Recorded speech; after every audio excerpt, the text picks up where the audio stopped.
Let me start by asking you whether you are disappointed that things did not work out with Mr. Kishor. Did you expect otherwise? Were you hopeful of a different outcome? Well, firstly, one correction. I was not the head of any panel. There was no head of any panel. We were just 8 members of a group who were asked to review the presentation. Secondly, there was no breakdown in talks. You're making it appear as though these were bilateral talks and he broke down. He had a presentation which he made to the Congress leadership, and then after that, the group was constituted to examine the presentation. I was only part of the second exercise, and we reviewed it. And after reviewing it, we were quite happy with the main aspects of the presentation. In fact, we told him so. And we then said how to take it forward. We decided that the way to take it forward is to form an empowered action group. We invited Mr. Kishor to join the group with a defined responsibility. He declined, and therefore the matter was closed. There was no breakdown as such. Are you disappointed? No, I was not sure whether he will accept the offer to be part of a group. So I was quite open-minded on that. I was prepared to accept a yes or a no. So when we offered him the part of the EAG, he said no, and so it didn't surprise me, but I wish he had said yes. There is a perspective we have heard from his confidant and colleague, Mr. Pavan Verma, also those close to him.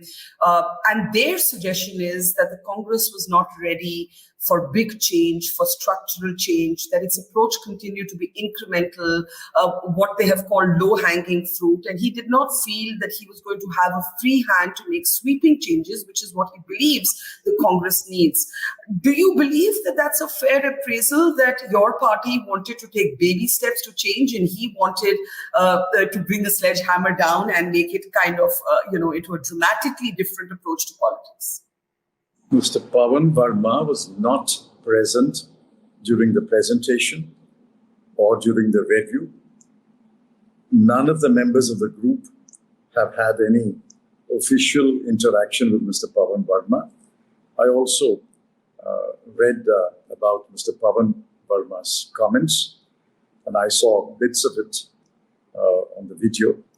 And I think his conclusion, his assessment is totally wrong. Totally wrong. What do you think happened then? What was the area of difference? No, I didn't ask him the reasons, nor did he give us the reasons. We said, this is the action group which will take forward the decisions that we have arrived at. Many of them are based on the presentation. As I've said in another interview, he has very impressive data, and he had very cogent, logical analysis of the data, which naturally leads to certain conclusions. We had agreed on the conclusions, and we said, all right, now we think that the best way to take it forward is to set up an empowered action group. You are invited to be a member of the action group, and with a defined responsibility. It is believed that this is the proposal he took to your party, where he suggested a non-Gandhi could run the party or be at least the working president of the party, and a different leader could be the face of a prime ministerial campaign were it to work out. Was that a sticking point? Was there a sticking point to a non-Gandhi running the party? We didn't discuss this point during the review. And anyway, what is new about it? The Congress party for many, many years had a person head of the party for 1 or 2 years, and then he or she was changed, and then another president and another president, while the face of the party to the people was either Jawaharlal Nehru or Indira Gandhi. It changed only when Mr. Rajiv Gandhi became Prime Minister and remained head of the party. Again, it changed. We went back to the old model. We had a face for Prime Minister, but we had other people running the party. Then it changed again for 5 years when Mr. Narasimha Rao was Prime Minister and head of the party. So I don't think there's anything new or anything to be learned from the BJP. This is a well-known, well-accepted model. But was there any difference of opinion on how to tackle the leadership issue? You don't need me to point out that the Congress still does not have a full-time president. There's also a perception that Priyanka Gandhi Vadra was keener on Prashant Kishor's induction than her brother Rahul Gandhi. We don't eventually know whether Rahul Gandhi's role is going to be to return to the party as president. He still hasn't withdrawn that resignation. His mother is still the interim president. Was there a difference of opinion on the question of leadership? Did the party discuss that with Mr. Kishor?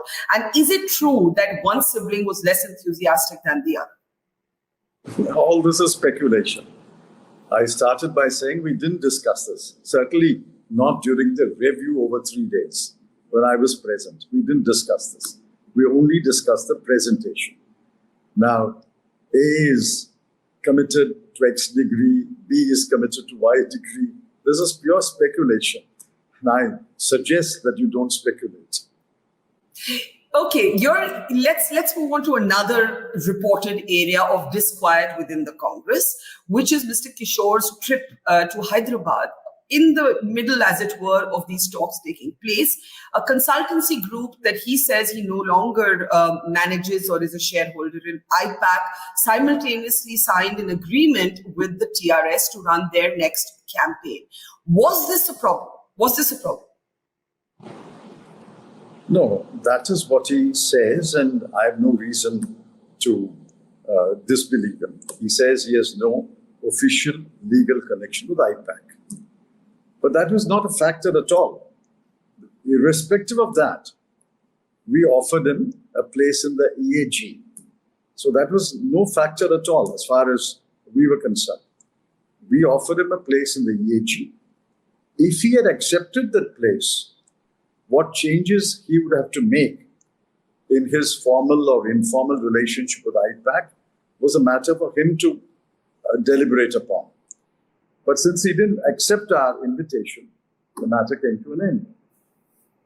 But was there a problem that he continued to be in touch with several other regional leaders, some of whom are competitive to the Congress at state level politics?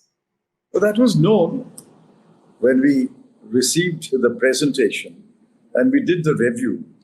We knew that he had a relationship, formal or past or present, with TMC, with the YRCP, with TRS. We knew that, yet we spent several hours doing the review over 3 days. So all this is not a factor at all. So what was the factor? His description of it is that he didn't feel he had a free hand. Would your description be that he was seeking too much power, not willing to work within the party structure? What is the reason? If it's not a difference over leadership, if it's not a difference over his other political liaisons, if it's not a difference over IPAC, what was the difference over? We made him an offer. I explained to you. We made him an offer. There is the best offer we could make in the circumstances and within the structure of the Congress party. Namely, that we will have an empowered action group. Now, this is the first time I've heard empowered and action in juxtaposition with a group set up by the Congress party. An empowered action group of maybe 6 or 7. And he will have a place in the empowered action group with a defined responsibility. And the empowered action group will report to the Congress president. Now, that is true until August and after August also. So this empowered action group, in my view, would have been in place with a separate office, a separate staff, with adequate funding to carry the decisions forward for the next 2 years or so. He was offered a place in the empowered action group, but he declined. And I didn't ask him, why are you declining?